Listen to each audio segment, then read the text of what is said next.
السلام علیکم ورحمۃ اللہ وبرکاتہ۔ اعوذ باللہ من الشیطان الرجیم، بسم اللہ الرحمن الرحیم۔ هو اللہ الذی لا الہ الا هو عالم الغیب والشہادۃ هو الرحمن الرحیم۔ وہ ایک اکیلا مالک سنسار کا، کوئی اس کا پیرلل نہیں، کوئی اس کا ایسوسیٹ نہیں۔ ہر ظاہر چیز کو وہ جانتا ہے، ہر چھپی ہوئی چیز کو بھی وہ جانتا ہے۔ اس کو کوئی دھوکہ نہ دے سکے۔ اس مالک کی سلطنت میں کوئی بھاگیدار نہیں۔ وہ اکیلا ہی alone is the sovereign and exalted in his might, the super supreme Lord full of majesty, bounty and honor۔ اس کے پہلے کی مجلس میں 58 نمبر کی سورت شریفہ سورت المجادلہ کے پہلے حصے پہ بات ہوئی تھی۔ آئیے آج ہم دوسرے حصے پر بات کرتے ہیں۔ اس کا آیت کا سلسلہ رہے گا آیت نمبر 7 سے لے کر کے 13 تک، یعنی 7 آیتوں پر مشتمل ہے یہ رکوع۔ اعوذ باللہ من الشیطان الرجیم، بسم اللہ الرحمن الرحیم۔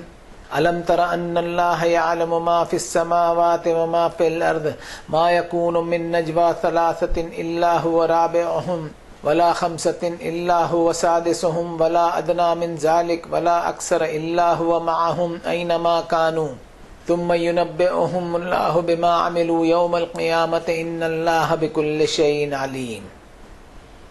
یہ آیت نمبر 7 پڑھی میں نے آپ لوگوں کے سامنے۔ اس کا ترجمہ کچھ اس طرح ہو سکے گا، کیا نہیں تو دھیان دیتا کہ اللہ جانتا ہے جو کچھ ہے آسمانوں میں اور جو کچھ ہے زمین میں؟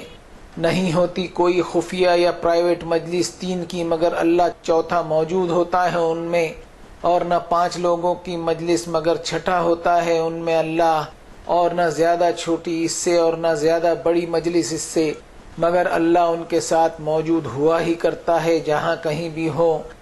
پھر اللہ خبر دے گا انہیں اس کی جو انہوں نے عمل کیے قیامت کے دن۔ بے شک اللہ ہر چیز کی جانکاری رکھتا ہے۔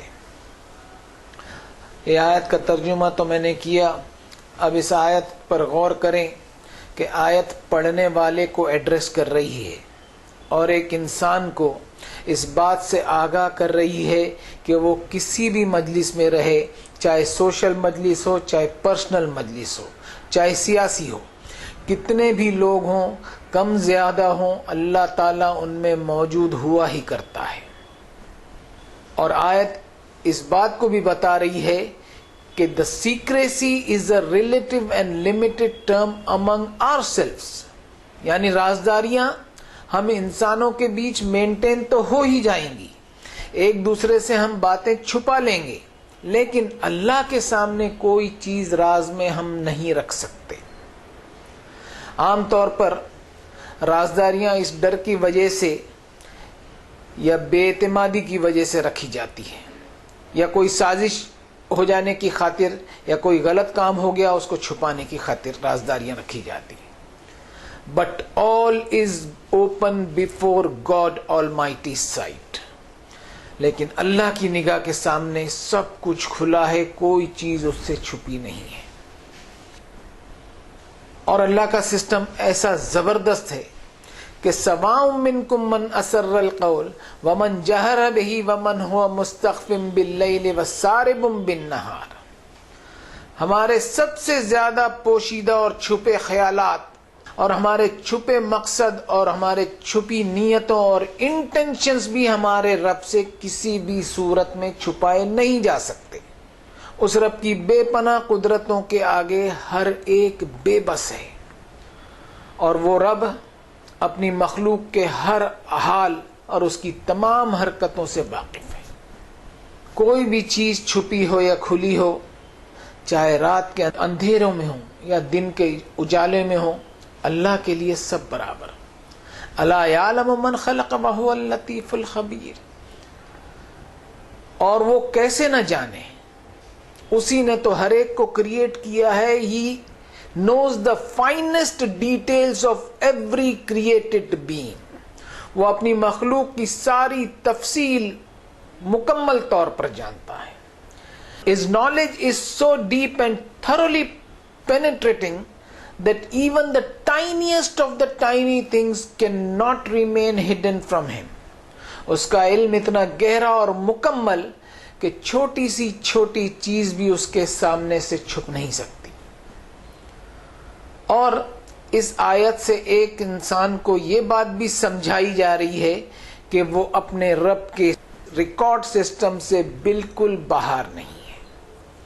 اس دنیا کے جتنے بھی ریکارڈ سسٹم ہیں اس کو ہم اپنے انفلوئنس سے اور اپنی چال بازیوں سے، اپنی عقل مندی سے کرپٹ کر سکتے ہیں، لیکن اللہ کا جو ریکارڈ سسٹم ہے اس کو بالکل کرپٹ نہیں کیا جا سکتا. لا یاتیہ الباطل من بین یدیہم ولا من خلفہم. کوئی اس کے ریکارڈ سسٹم کو بالکل کرپٹ نہیں کر سکتا، نہ آگے سے، پیچھے سے، نہ دائیں سے، نہ بائیں سے. آسمان کی بلندیوں سے لے کر زمین کی گہرائیوں تک ہر چیز اللہ کی معلومات میں ہے. اب ایک بات یہاں کہنا چاہوں گا کہ انسان ایک سماجک پرانی ہے، ایک سوشل اینیمل ہے. سوسائٹی میں اس کے سامنے بہت سی مجلسوں کے موقع آتے ہی رہتے ہیں. 2 آدمیوں کی مجلس سے لے کر ہزاروں لوگوں کی سیاسی یا سماجک مجلس کو خطاب کرنے والا انسان اس آیت سے آگاہ ہو جائے کہ دنیا کو تو مس لیڈ کر دے گا، دنیا کو گمراہ کر سکے گا، لیکن وہ اپنے رب کو کسی بھی صورت میں دھوکہ نہیں دے سکے گا. آج دنیا سمٹ کر ہماری جیب میں یعنی موبائل فون میں آ گئی ہے کہ ایک بٹن دباتے ہی ہم ہماری بات کو ساری دنیا میں پہنچا سکتے ہیں. اس میں بھی انسان یہ سوچے کہ یہ بھی ایک قسم کی مجلس ہے جس میں وہ اپنی قلم کو کنٹرول میں رکھے. کی پیڈ پہ انگلیاں دبا رہا ہے تو اپنی انگلیوں کو کنٹرول پہ رکھے کہ ایسی بات اس کی انگلیوں سے لکھی ہوئی دنیا میں پھیل نہ جائے جس سے فتنہ فساد برپا ہو تو لکھنے والا اللہ کی گرفت سے نہیں بچ سکے گا. اس لیے اللہ نے فرمایا وَالْفِتْنَةُ أَشَدُّ مِنَ الْقَتْلِ کہ دنیا میں فتنہ پھیلانا قتل سے بھی بھاری گناہ ہے. کیا آج ہم اس بات کو سمجھنے کے لیے تیار ہیں کہ سوشل میڈیا پر ہماری بد کلامی، ہماری بد زبانی، ہماری بد قلمی کی وجہ سے جو فتنے پھیل رہے ہیں کیا وہ اللہ کے ریکارڈ میں نہیں ہیں؟ قرآن مجید کی آیتیں ہر زمانے اور ہر دور کے انسان سے بات کرتی ہے. ضرورت ہے کہ انسان اللہ تعالیٰ کی کتاب کو پنچ تنتر کی کہانیاں نہ سمجھے بلکہ آیتوں سے اس طرح ہدایت حاصل کرنے کی کوشش کرے کہ آیتیں اس کو آج کی تاریخ میں کیا پیغام اور کیا میسج دے رہی ہیں. ایک بات یہ کہہ دوں، اللہ تعالیٰ کی کتاب کی آیتیں کبھی آؤٹ ڈیٹ نہیں ہو سکتی، اور نہ ہی ایسا معاملہ ہے کہ کوئی موبائل سافٹ ویئر پر اپ ڈیٹ آ جائے اس کو ڈاؤن لوڈ کر کے ہمارے موبائل کو، ہم سسٹم کو اپ ڈیٹ کر لیں. ایسا نہیں ہے، بلکہ اللہ کی کتاب ہم کو اپ ڈیٹ کرتے چلے جاتی ہے.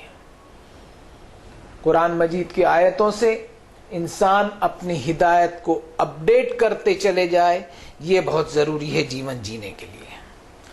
اب اگلی آیت لیتے ہیں. الم تر الی الذین نہوا عن النجوى ثم يعودون لما نهوا عنه ويتناجون بالاثم والعدوان ومعصية الرسول واذا جاءوك حيوك بما لم يحيك به الله ويقولون في انفسهم لولا يعذبنا الله بما نقول حسبهم جهنم يصلونها فبئس المصير. یہ آیت نمبر 8 پڑھی میں نے. اس کا ترجمہ کچھ اس طرح ہے: کیا نہیں تو دھیان دیتا ان لوگوں پر جنہیں روکا گیا خفیہ مجلس کرنے سے، پھر بھی وہ وہی حرکتیں کرتے ہیں جس سے انہیں روکا گیا، اور وہ خفیہ مجلسیں ان کی ہوتی ہے گناہ پر، سرکشی پر اور رسول صلی اللہ علیہ وسلم کی نافرمانی والے کاموں پر. اور جب آتے ہیں وہ آپ صلی اللہ علیہ وسلم کے پاس تو ان دعائیہ الفاظ سے وہ مخاطب کرتے ہیں آپ کو جن سے نہیں مخاطب کیا آپ کو اللہ نے، اور وہ سوچتے ہیں اپنے من میں کہ کیوں نہیں سزا دیتا ہمیں اللہ اس پر جو ہم کہہ رہے ہیں اور کر رہے ہیں. کافی ہوگی ایسے لوگوں کے لیے جہنم، وہ پہنچ کر رہیں گے اس میں، سو کیا ہی بری ہے وہ پہنچنے کی جگہ. یا ایھا الذین آمنوا اذا تناجیتم فلا تتناجوا بالاثم والعدوان ومعصیۃ الرسول وتناجوا بالبر والتقوى واتقوا اللہ الذی الیہ تحشرون۔ اے لوگوں جو ایمان کا دعویٰ کرتے ہو، جب خفیہ مجلس کرنی ہو تمہیں تو مجلس نہ کرنا گناہ، سرکشی اور رسول صلی اللہ علیہ وسلم کی نافرمانی والے کاموں پر، بلکہ مجلس تمہاری ہونا چاہیے نیکی اور تقوی کے کاموں پر، اور اللہ کی نافرمانی سے بچتے رہو، وہ رب جس کی طرف تم اکٹھا کیے جاؤ گے۔ انما النجوى من الشیطان لیحزن الذین آمنوا ولیس بضارهم شیئا الا باذن اللہ وعلی اللہ فلیتوکل المؤمنون۔ در حقیقت خفیہ مجلس شیطان کی طرف سے ہوا کرتی ہے تاکہ غمگین کرے ان لوگوں کو جو ایماندار ہیں، اور نہیں وہ بگاڑ سکتے ان کا کچھ بھی مگر اللہ کی دی گئی چھوٹ سے، اور اللہ ہی پر بھروسہ کرنا چاہیے ایمان والوں کو۔ یہ میں نے 3 آیتوں کا سیٹ لیا ہے، آیت نمبر 8، 9 اور 10۔ اس لیے میں نے یہ 3 آیتوں کا سیٹ لیا ہے کہ ان تینوں آیتوں کا مضمون ایک دوسرے سے کنیکٹڈ ہے۔ اس کا ترجمہ بھی کیا۔ اب ان آیتوں میں جو نجوہ لفظ آیا ہے اس کا معنی ہوتا ہے ٹو کنفر سیکریٹلی، یعنی خفیہ طور پر سرگوشی کرنا، یا محفل میں اشاروں سے یا فیس ایکسپریشن سے کچھ حرکت کرنا، یعنی چہرے کے اظہار سے کوئی ایسا اشارہ کر دینا جس کا مقصد اور معنی دوسروں کو معلوم نہ ہو سکے۔ یا کئی مرتبہ ایسا معلوم ہوتا ہے کہ بھری محفل میں آپس میں کچھ لوگ اپنی مدر ٹنگ یعنی مادری زبان میں باتیں شروع کر دیتے ہیں کہ دوسروں کو کچھ سمجھ میں نہ آئے۔ ان قسم کی بد اخلاقیوں کا بھی قرآن نے نوٹس لیا ہے کہ یہ طریقہ اللہ تعالیٰ کے نزدیک ناپسند ہے، کیونکہ اس حرکت سے غلط مقصد اور بدگمانیاں پھیلتے چلی جاتی ہیں، جس سے چغلی، غیبت، بیک بائٹنگ، پیٹھ پیچھے کسی کی برائی کرنا، ان چیزوں کا اور ان برائیوں کا ایک سلسلہ چل پڑتا ہے، اور ایک گروپ دوسرے گروپ کا مذاق بنانے لگ جاتا ہے، اور یہ ایک پرکار کا سوشل ایول ہے اور ایک طرح کی سماجی برائی ہے۔ یہ میں نے اس کے پہلے بھی کہا تھا کہ انسان ایک سوشل اینیمل اور سماجک مخلوق ہے، اور معاشرہ جس کو سماج کہا جاتا ہے یہ اللہ کی نعمتوں میں سے ایک نعمت ہے جو اللہ تعالی نے صرف انسان ہی کو دی ہے۔ اب اللہ تعالیٰ اپنی نعمت کی ناقدری ہوتے ہوئے اور اس میں برائی پھیلتے ہوئے کیسے برداشت کر سکتا ہے؟ ایک آیت کوٹ کروں گا، یا ایھا الذین آمنوا اجتنبوا کثیرا من الظن ان بعض الظن اثم۔ اللہ تعالیٰ نے ایمان والوں کو خطاب کرتے ہوئے فرمایا کہ سماج کو بدگمانیاں اور بد ذہنیوں اور فتنوں کو پھیلاتے ہوئے خراب اور ناپاک نہیں کریں، اور ولا تجسسوا ولا یغتب بعضکم بعضا، لوگوں کے گریبان میں جھانکتے ہوئے جاسوسیاں نہیں کرو گے، نہ ہی کسی کے پیٹھ پیچھے برائیاں کرو گے۔ یہ ایسی برائیاں ہیں، سماجک برائیاں، جن سے سماج میں خرابیاں ہی خرابیاں پیدا ہوتے چلی جاتی ہیں۔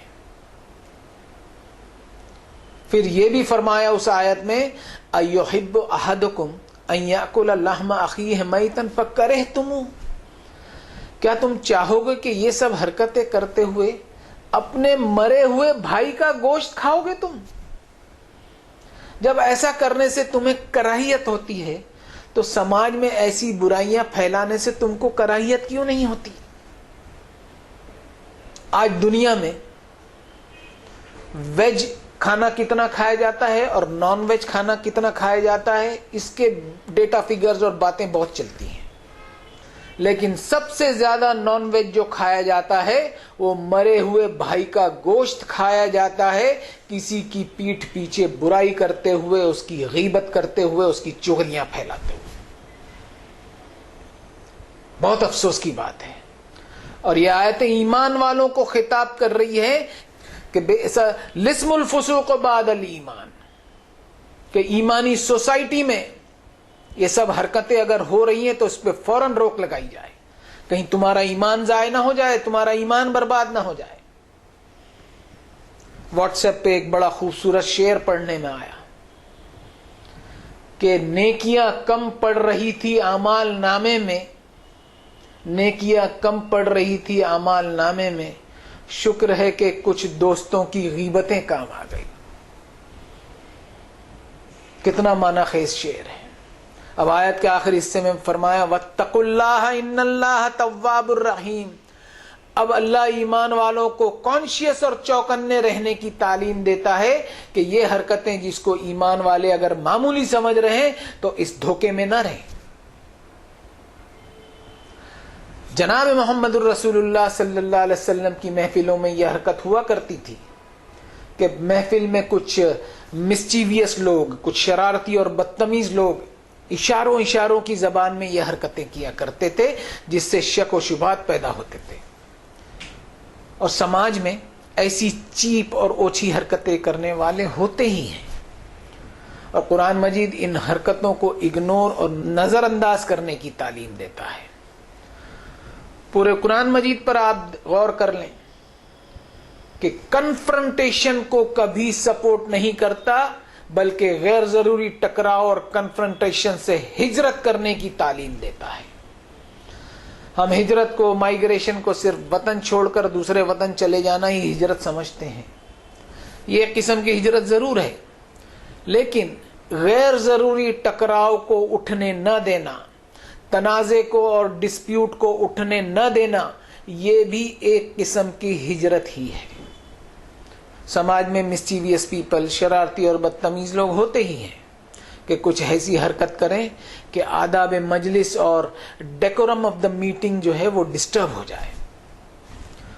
2 نمبر کی سورت شریفہ سورت البقرہ میں آیت ہے یا ایھا الذین آمنوا لا تقولوا راعنا وقولوا انظرنا واسمعوا وللکافرین عذاب علیم، کہ رسول اللہ صلی اللہ علیہ وسلم کی محفلوں میں یہی حرکت ہوا کرتی تھی کہ مجلس کسی بھی طرح بگڑ جائے اور لوگ ٹینس ہو جائیں اور ڈیکورم آف دا مجلس جو ہے، ڈیکورم آف دا میٹنگ جو ہے وہ ڈسٹرب ہو جائے. لیکن اللہ تعالیٰ نے ٹینشن کو اوائڈ کرنے کا حکم دیا اس آیت میں کہ جو لوگ الفاظ کو بگاڑ کر کے رسول اللہ صلی اللہ علیہ وسلم کی شان میں گستاخی کر رہے ہیں اس سے طیش میں آنے کی ضرورت نہیں، بلکہ ان کی اس حرکت کو اگنور کرتے ہوئے ٹینشن کو ڈیفیوز کرنے کے لیے اللہ تعالیٰ نے فرمایا کہ ایسے الفاظ کو استعمال کرو کہ یہ جو لفظ بول رہے ہیں بگاڑ کر ڈبل میننگ والے لفظ بول رہے ہیں، رسول اللہ صلی اللہ علیہ وسلم کو خطاب کر رہے ہیں ایسے الفاظ سے، اس لفظ کو استعمال نہ کرتے ہوئے دوسرا ایسا لفظ استعمال کرو جس کا غلط مطلب نہ نکل سکے. یہ ہے قرآن مجید کی تھیم جو رحمت سے اور امن و امان سے بھرپور ہے. اب اس آیت میں حیوک بما لم یحیک بہ اللہ بھی آیا ہے، یعنی رسول اللہ صلی اللہ علیہ وسلم کو اس طرح گریٹ کیا جاتا تھا جس کو ہم ابھیوادن کہہ سکتے ہیں کہ ایسا ابھیوادن کیا جاتا تھا جیسا اللہ تعالیٰ نے کبھی ان کو خطاب نہیں کیا. یہ بھی ان کی ایک ایسی حرکت تھی جن پر ان کو ایسی دلیری تھی کہ اس حرکت پر اللہ ان کی پکڑ کیوں نہیں کرتا. وہ یہ نہیں سوچ رہے ہیں کہ یہ اللہ تعالیٰ کی رحمت ہی ہے کہ انسان کو پلٹنے اور توبہ کرنے کا موقع عنایت فرماتے ہیں، لیکن انسان اپنی ہٹ دھرمی کی وجہ سے گناہ کرنے پر اور دلیری اور بہادری سمجھتا ہے. قرآن مجید کی پوری تھیم امن و امان کی بنیاد پر ہے، اور ایمان والے کو اللہ تعالیٰ کی کتاب، اللہ کے حکم کی فرما برداری، ڈسپلن، نظم و ضبط، فرد شناسی، سچائی اور اخلاق کی تعلیم دیتی ہے، کیونکہ کسی بھی ٹکراؤ سے پازیٹیو رزلٹ برآمد نہیں ہوتے. اب آیت کے اس حصے سے آج کے پیرائے میں ہم اپنے آپ کو دیکھیں کہ ہم محمد صلی اللہ علیہ وسلم کو کیسے کیسے القاب منسوب کر دیتے ہیں. کچھ کی مثال دیتا ہوں. شافع محشر، سرور دو عالم، امام الانبیاء، شفیع المذنبین وغیرہ وغیرہ. سارے نبیوں سے رتبہ سوا آپ کا سب سے افضل ہے پیغمبری آپ کی، اور اس طرح نبیوں کا کلاسیفیکیشن ہم نے کیا ہے. اب ان القاب سے ہم اپنے ذہن میں ایک اطمینان اور سیٹسفیکشن محسوس کرتے ہیں کہ ہم بہت اچھے اچھے القاب سے رسول اللہ کو پکارتے ہیں، جبکہ قرآن مجید میں اللہ تعالیٰ نے رحمت للعالمین، رؤوف الرحیم، سراجا منیرا، داعیا الی اللہ ایسے الفاظ سے ان کو خطاب کیا ہے۔ اب ہم سوچیں کہ غیر قرآنی القاب اگر ہم رسول اللہ کی طرف منسوب کرتے ہیں تو کیا ہم یہ رزق اٹھانے کو اور خطرہ مول لینے کو تیار ہیں کہ قیامت کے روز اللہ تعالیٰ ہمیں ہماری اس حرکت پر پکڑ کر لیں گے؟ اس کے لیے تیار ہیں ہم؟ سوچنے والی بات ہے۔ اب اگلی آیت لیتے ہیں، یا ایھا الذین آمنوا اذا قیل لکم تفسحوا فی المجالس فافسحوا یفسح اللہ لکم واذا قیل انشزوا فانشزوا یرفع اللہ الذین آمنوا منکم والذین اوتوا العلم درجات واللہ بما تعملون خبیر۔ یہ آیت نمبر 11 پڑھی میں نے، اس کا ترجمہ کچھ اس طرح ہو سکے گا، اے لوگو جو ایمان کا دعویٰ کرتے ہو، جب جب کہا جائے تم سے کہ کشادہ دل کر کے بیٹھو مجلسوں میں تو کشادہ دل کر کے بیٹھا کرو، اللہ تعالیٰ پھیلاؤ عطا کرے گا تمہیں، اور جب کہا جائے تمہیں اٹھ کھڑے ہو تو اٹھ جایا کرو، اللہ تعالیٰ درجات تمہارے بلند کرے گا تمہاری ایمانداری پر اور تمہاری علم کی بنیاد پر، بے شک اللہ جو کچھ تم عمل کرتے ہو اس کی خبر رکھتا ہے۔ یہ آیت کا تو میں نے ترجمہ کر دیا۔ اب اس آیت پر ہم غور کریں کہ اللہ تعالیٰ نے آداب مجلس بتایا ہے، اور آداب مجلس کے ساتھ ساتھ انسانوں کی عزت کرنا، ان کو ویلیو دینا، ان کے وقار کو ٹھیس نہ پہنچانا، ان کی بات کا احترام کرنا، ان کی رائے کو جگہ دینا، یہ سارے اخلاق اور مورلٹیز آیت سے برآمد ہوتے ہیں۔ سورہ بنی اسرائیل کی ایک آیت کا پہلا حصہ میں کوٹ کروں گا، وَلَقَدْ كَرَّمْنَا بَنِي آدم، اللہ تعالیٰ نے آدم کے بیٹوں کا اکرام کیا ہے۔ جب اللہ تعالیٰ نے اپنے بندوں کا اکرام کیا ہے تو انسان پر بھی فرض بنتا ہے کہ وہ دوسرے انسانوں کے ادب اور عزت کا وہ لحاظ کرے۔ آیت کہہ رہی ہے کہ مجلسوں میں اسپیس اور جگہ بناؤ، اس کا مطلب یہ ہوتا ہے کہ ٹو میک روم اور space for others is one of the discipline manners of assembly. اور اس کا مطلب صرف یہ نہیں کہ مجلس میں زیادہ سے زیادہ لوگ اکوموڈیٹ ہو جائیں، بلکہ یہ سینس بھی ہے کہ کنسلٹیٹو اسمبلیز اور مشاورتی مجلسوں میں دوسرے لوگوں کی رائے اور مشوروں کا لحاظ کیا جائے۔ ایک آیت کوٹ کروں گا جس میں فرمایا فَبِمَا رَحْمَةٍ مِّنَ اللَّهِ لِنْتَ لَهُمْ وَلَوْ كُنْتَ فَظًّا غَلِيظَ الْقَلْبِ لَانفَضُّوا مِنْ حَوْلِكَ، کہ جناب محمد الرسول اللہ صلی اللہ علیہ وسلم کی شخصیت اور پرسنالٹی اتنی بلند اور با اخلاق تھی کہ ان کی نرمی کے سبب اور ہر ایک کو ویلکم کرنے اور جگہ دینے کے سبب اور ان کے لینینٹ ایٹیٹیوڈ اور نرم دلی اور جینٹلنس کے سبب لوگ ان سے کتراتے نہیں تھے۔ اس لیے کہ فاعف عنہم واستغفر لہم وشاورہم فی الامر فاذا عزمت فتوکل علی اللہ ان اللہ یحب المتوکلین۔ رسول اللہ صلی اللہ علیہ وسلم سب کے ساتھ لیٹ گو، عفو اور درگزر کا معاملہ فرماتے تھے، اور اتنا ہی نہیں بلکہ لوگوں کی رائے اور مشوروں کو اہمیت بھی دیا کرتے تھے، اور ان مشوروں سے جو عزم یا فیصلہ یا کمٹمنٹ کیا جاتا تھا اس کو اللہ کے بھروسے اور توکل کی بنیاد پر کیا جاتا تھا۔ اب ہم سوچیں کہ کیا یہ اخلاق آج ہم میں پائے جاتے ہیں؟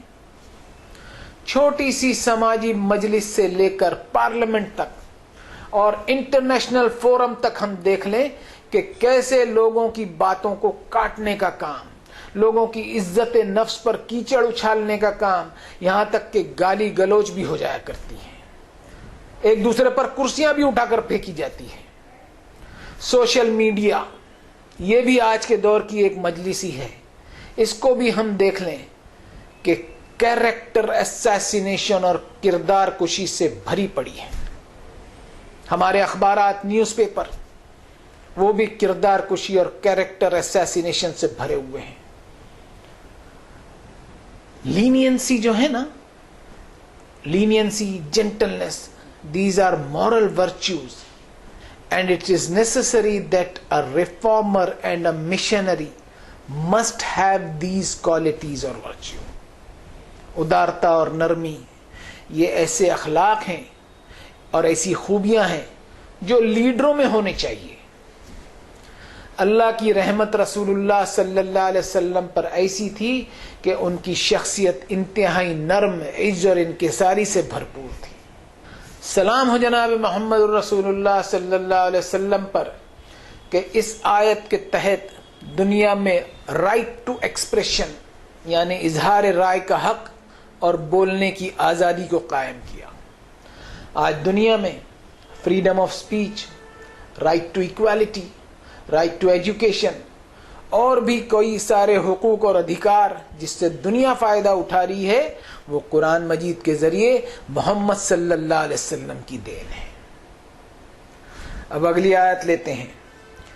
یا ایھا الذین آمنوا اذا ناجیتم الرسول فقدموا بین یدی نجواکم صدقہ ذلک خیر لکم واطہر فإن لم تجدوا فإن اللہ غفور رحیم. یہ آیت نمبر 12 پڑھی میں نے. اس کا ترجمہ ایسا ہو سکے گا: اے لوگوں جو ایمان کا دعویٰ کرتے ہو، جب خصوصی مجلس کرنی ہو تمہیں الرسول صلی اللہ علیہ وسلم سے تو اپنی مجلس سے پہلے کچھ صدقہ کر دو، یہ بہتر ہوگا تمہارے لیے اور زیادہ پاکیزہ بھی. پھر اگر تم نہیں ایسا کر سکو تو بے شک اللہ مغفرت کرنے والا مہربان ہے. ترجمہ تو کیا میں نے اس آیت کا. اب غور کرتے ہیں کہ اس آیت میں اللہ تعالیٰ نے فرمایا کہ محمد صلی اللہ علیہ وسلم کے ساتھ جب بھی کوئی میٹنگ کرنی ہو تو صدقہ اور خیر خیرات کر لیا کرو. آج جناب محمد الرسول اللہ صلی اللہ علیہ وسلم بنفس نفیس اور پرسنلی یہاں موجود نہیں ہے ہمارے بیچ. تو آج کے دور میں یہ آیت ہم سے کیا کہہ رہی ہے؟ اس سے میں یہ مراد لیتا ہوں کہ کوئی بھی مجلس ہو، چاہے سماجی ہو، چاہے دین کی بنیاد پر ہو، یا کوئی دعوتی مجلس ہو، درس و تدریس کی مجلس ہو یا جمعہ یا عیدین کی مجلس ہو، ان مجلسوں میں خطاب کرنے والا خطاب کرنے سے پہلے کچھ صدقہ خیر خیرات ضرور کر دیا کرے، ایسا سوچتے ہوئے کہ مجلسوں کو خطاب کرنے سے پہلے کا ایک اصول ہے جس کو پورا کرنا چاہیے، ٹھیک ویسا ہی جیسا کہ نماز سے پہلے ہم وضو کیا کرتے ہیں. اس طرح کسی بھی خطاب سے پہلے صدقہ خیر خیرات کرنے سے خطاب کرنے والے پر ایک مورل بائنڈنگ اور ایک اخلاقی پابندی کا ایک ایسا مضبوط احساس ہوگا کہ وہ اللہ تعالیٰ کے حکم کے تحت اور جناب محمد الرسول اللہ صلی اللہ علیہ وسلم کی سنت مبارکہ کے مطابق اپنی زبان کو قابو میں رکھتے ہوئے کوئی ایسی بات نہ کہے جیسا فرمایا وَلَا تَقُولُوا عَلَى اللَّهِ إِلَّا الْحَقَّ. اللہ تعالیٰ کی مرضی کے خلاف کوئی بات نہ ہونی چاہیے بلکہ سچائی اور انصاف کی بنیاد پر ہو جس میں جھوٹ کا رتی برابر بھی کوئی شک اور شبہ نہ ہو. اور ہر مجلس میں وہ اس بات کا خاص خیال رکھے کہ اس کا مقصد ہو اللہ کی رضا حاصل کرنا. سورۃ نساء میں رب تعالیٰ نے فرمایا لا خیر فی کثیر من نجواہم کہ انسانوں تمہاری بہت ساری میٹنگ اور مجلسوں میں کوئی خیر برآمد ہو ہی نہیں سکتا الا من امر بصدقۃ او معروف او اصلاح بین الناس، لیکن ایسی ہی مجلسوں سے خیر یا بھلائی برآمد ہو سکتی ہے کہ وہ میٹنگ ہو جس کی بنیاد میں صدقہ یا انسانی ریفارمیشن کا کام ہو یا سوشل نارمز کو سیٹ کرنے کا کام. وَمَنْ يَفْعَلْ ذَلِكَ ابْتِغَاءَ مَرْضَاتِ اللَّهِ فَسَوْفَ نُؤْتِيهِ أَجْرًا عَظِيمًا. اور ان ساری مجلسوں کا مقصد اور اس کا ایم اینڈ گول اور ٹارگٹ ہو اللہ کی رضا تو ہی اللہ اسے انعام، اجر اور ریوارڈز سے نوازیں گے. اب اگلی آیت لیتے ہیں جو اس رکوع کی آخری آیت ہے. أَأَشْفَقْتُمْ أَن تُقَدِّمُوا بَيْنَ يَدَيْ نَجْوَاكُمْ صَدَقَاتٍ فَإِذْ لَمْ تَفْعَلُوا وَتَابَ اللَّهُ عَلَيْكُمْ فَأَقِيمُوا الصَّلَاةَ وَآتُوا الزَّكَاةَ وَأَطِيعُوا اللَّهَ وَرَسُولَهُ وَاللَّهُ خَبِيرٌ بِمَا تَعْمَلُونَ۔ یہ آیت نمبر 13 پڑھی میں نے، جو آج کے سبق کی آخری آیت ہے۔ کیا گھبرا گئے تم اس سے کہ تمہیں کرنا پڑے گا پہلے اپنی خصوصی مجلسوں سے کوئی صدقہ،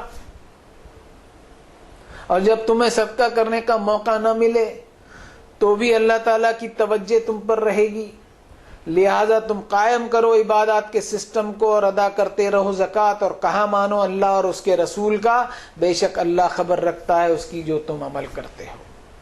یہ تو میں نے ترجمہ کیا اس آیت کا، لیکن اس میں دیکھیں کہ اس آیت میں انسان کی ایک فطرت کی طرف اللہ تعالیٰ نے توجہ دلائی کہ انسان خیر خیرات کرنے سے رک جاتا ہے، اپنے آپ کو روک لیتا ہے۔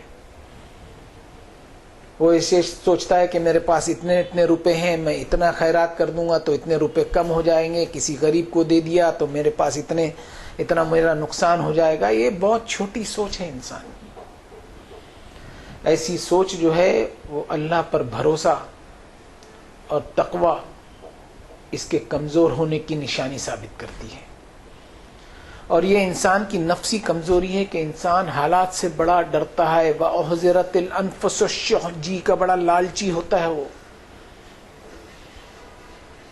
بہت لالچی ہوتا ہے۔ انسان اپنے نفس کی طرف فائدہ کھینچنے کی کوشش کرتا ہے، جبکہ ہوتا یہ ہے کہ حالات کے جو اتار چڑھاؤ ہوتے ہیں وہ اللہ ہی کے فیصلے کے مطابق ہوتے ہیں، لیکن انتہائی خود غرض ہوتا ہے انسان اور لالچی ہوتا ہے۔ اللہ تعالیٰ نے فرمایا وَمَا آتَيْتُم مِّن زَكَاةٍ تُرِيدُونَ وَجْهَ اللَّهِ فَأُولَٰئِكَ هُمُ الْمُضْعِفُونَ، جو کچھ تم خیر خیرات اور چیریٹی کا کام کرتے رہو گے وہ اللہ کی رضا کی خاطر ہونا چاہیے، تو اللہ اس کا بدلہ اور اس کا اضافہ اور ملٹیپلائی کرتے ہوئے تم کو عطا فرمائے گے۔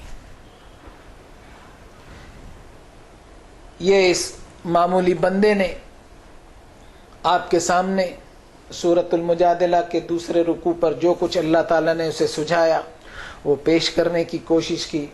اللہ تعالیٰ سے دعا ہے کہ یا اللہ، جو بھی باتیں آپ نے کہلوائی وہ آپ ہی کے دیے ہوئے علم کی وجہ سے کہہ پایا میں، آپ اس کو ایسا قبول فرما لیجئے کہ آپ کی رضا کا سبب بن جائے یہ میری کوشش، اور میری نجات کا سبب بن جائے۔ وصلی اللہ تعالی علی خیر خلقہ محمد وعلی آلہ واصحابہ اجمعین برحمتک یا ارحم الراحمین۔